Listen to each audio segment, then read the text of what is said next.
Refrigeration systems have a wide range of applications in many industries, from chemical plants to utility power plants. In some processes, refrigeration systems are used to cool liquids, gases, and machinery. Refrigeration systems can also be used for air conditioning to make workspaces more comfortable.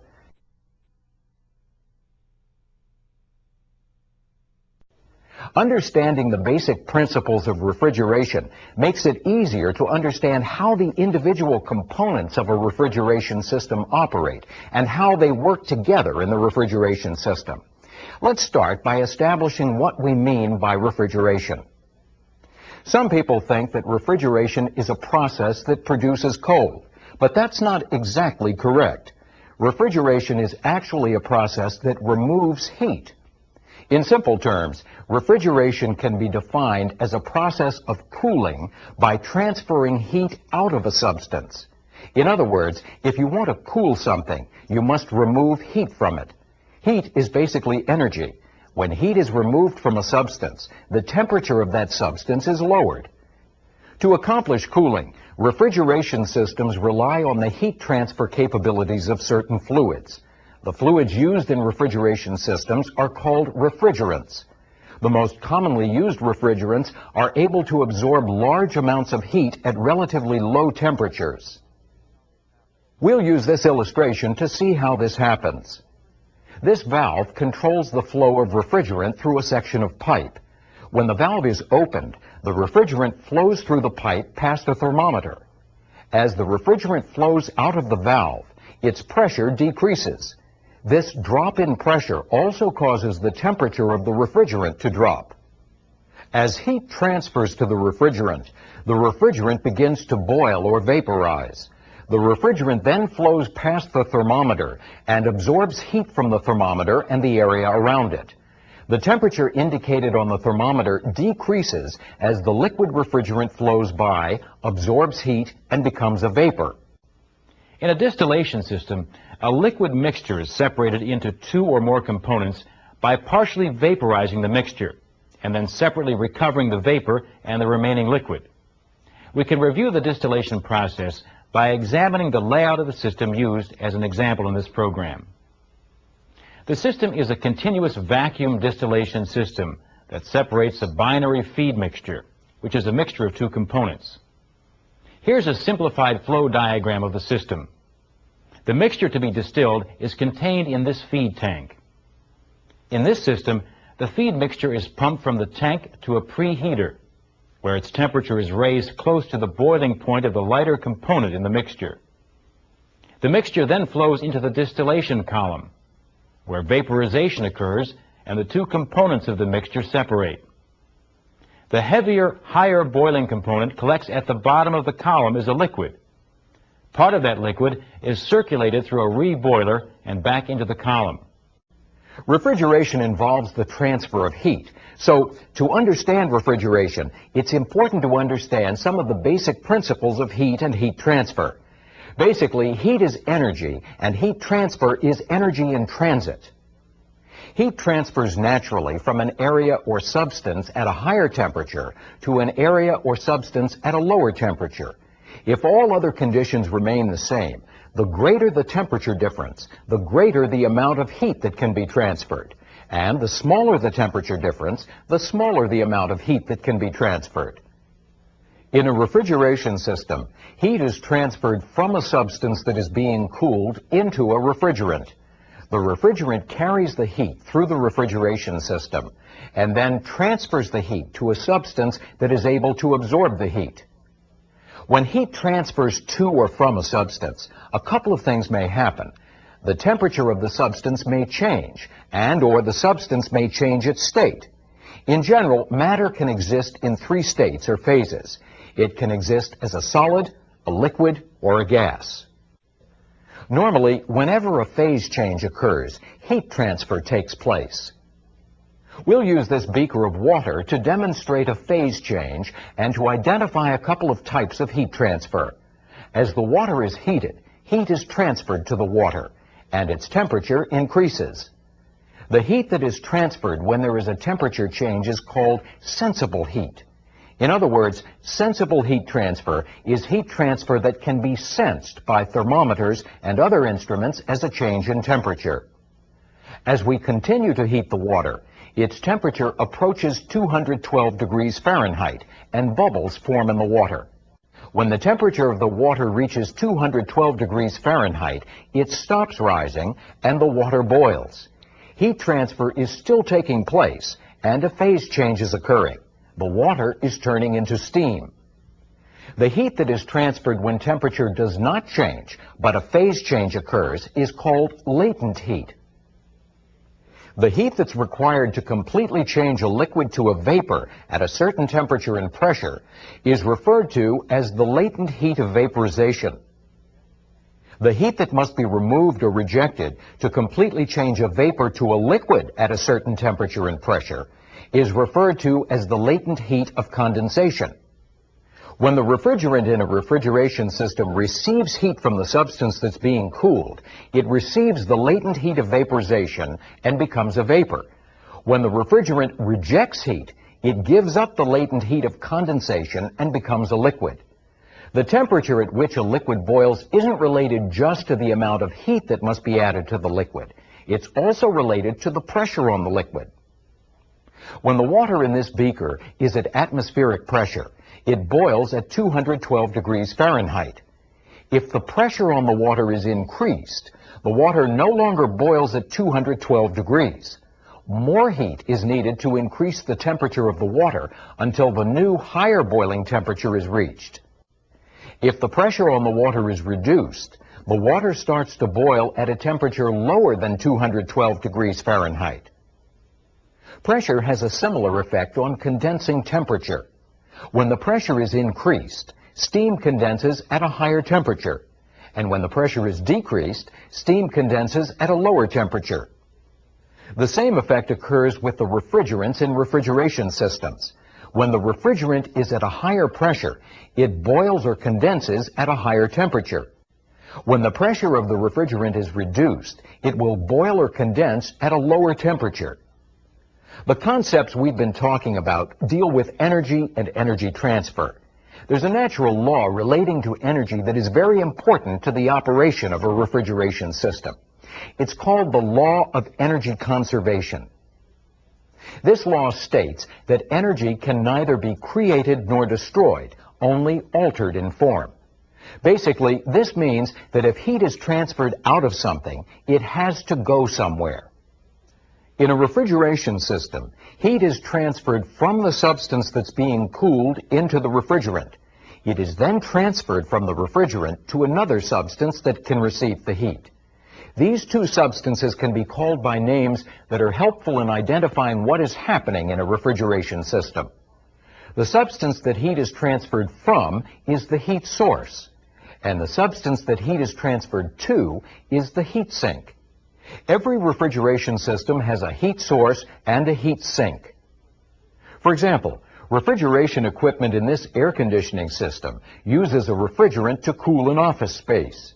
The heat source is the air in the office space that is being cooled. The heat sink is the outside atmosphere, which receives the heat from the air conditioning system.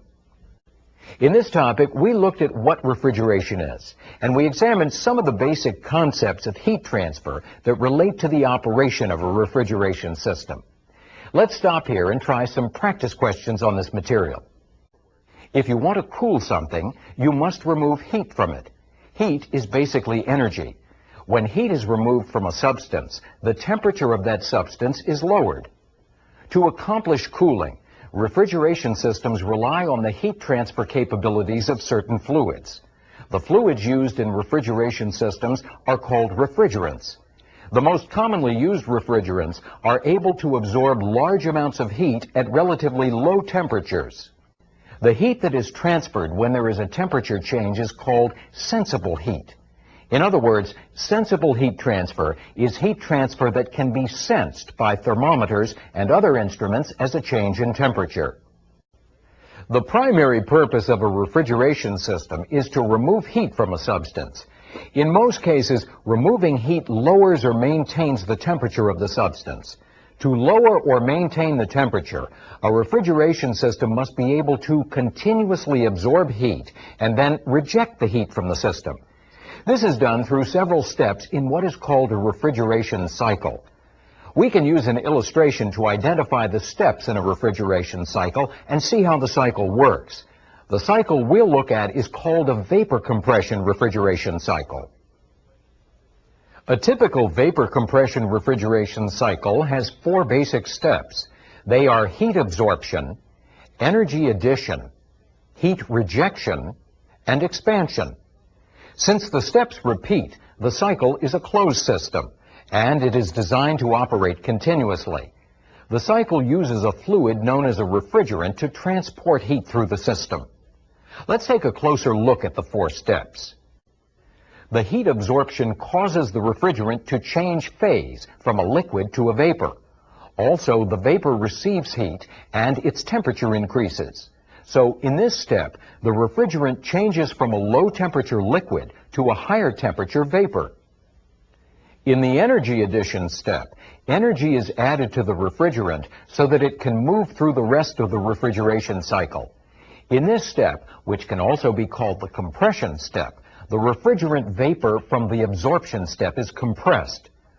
The compression of the refrigerant increases the refrigerant's pressure and temperature. After the energy addition step, the high-pressure, high-temperature vapor goes through the heat rejection or heat removal step. In the heat rejection step, the refrigerant rejects the heat it absorbed in the heat absorption step. In the process, the refrigerant changes from a high-temperature vapor to a low-temperature liquid. In the expansion step, the liquid refrigerant is allowed to expand rapidly. This expansion causes the pressure of the liquid to drop. When the liquid's pressure drops, its temperature also drops. After the expansion step, the refrigerant is a low-pressure, low-temperature liquid. The low-pressure, low-temperature refrigerant is ready for the heat absorption step. The refrigerant again absorbs heat from the heat source and changes to a vapor, and the refrigeration cycle continues. A vapor compression refrigeration cycle is basically a 4-step process in which heat is absorbed from a heat source and transported to a heat sink, where it is rejected from the cycle. A refrigerant is used to transport the heat from the heat source to the heat sink. Let's take a look at the components that are typically used to carry out these steps. In a vapor compression refrigeration cycle, the component in which the refrigerant absorbs heat is an evaporator. In the evaporator, the refrigerant evaporates or boils into a vapor. At the same time, the area around the evaporator is cooled. The evaporator draws heat from its immediate surroundings. This heat is transferred to the refrigerant because the temperature of the refrigerant is lower than the temperature of the evaporator's surroundings. To move the refrigerant through the cycle, energy must be added to it. For many refrigeration cycles, a compressor is used to add energy to the refrigerant so that it can move through the cycle. The compressor receives the refrigerant vapor from the evaporator. Energy is added by squeezing or compressing the vapor into a relatively small space. This increases the vapor's pressure and temperature. The component in which the heat is rejected from the cycle is a condenser. In the condenser, the refrigerant vapor is condensed back into a liquid. As the refrigerant flows through the condenser, it gives off heat. What do you think absorbs this heat? In a condenser, a cooling fluid, which is usually air or water, receives heat from the refrigerant. The refrigerant that condenses in the condenser collects in a receiver. The liquid refrigerant is stored there until it flows on to the expansion step of the cycle. The expansion step in this cycle is carried out by a device called an expansion valve. The expansion valve controls the expansion of the refrigerant and its flow to the evaporator. As the refrigerant passes through the expansion valve, it expands rapidly. This causes the pressure of the refrigerant to drop. The drop in pressure also causes the refrigerant's temperature to drop. So the fluid flowing into the evaporator is a low-pressure, low-temperature liquid. The temperature drop caused by the expansion valve creates a larger temperature difference between the refrigerant and the substance being cooled. This allows more heat to be absorbed. Also, at the lower pressure, the boiling temperature of the refrigerant is lowered. This means that the refrigerant is able to vaporize at a low temperature. In industrial facilities, refrigeration systems are often combined with other systems. Let's look at how a refrigeration system may be used in this way.